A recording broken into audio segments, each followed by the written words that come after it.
Hey guys, in this video I will show you how you can turn Autorun on or off on Fortnite. So for this example I will be using PS4, but I'm pretty sure the same process you can apply if you're using PS5, Xbox or PC.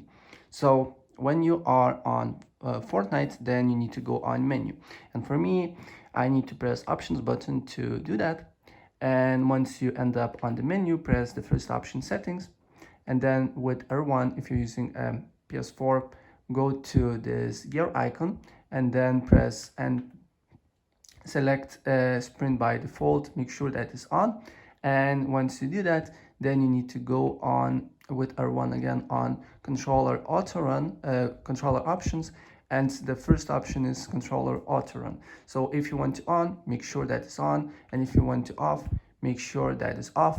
And once you're satisfied with your options, press triangle button to apply, and that's pretty much it. All right, so if I help you out, please press like button and subscribe for more. Take care. Bye.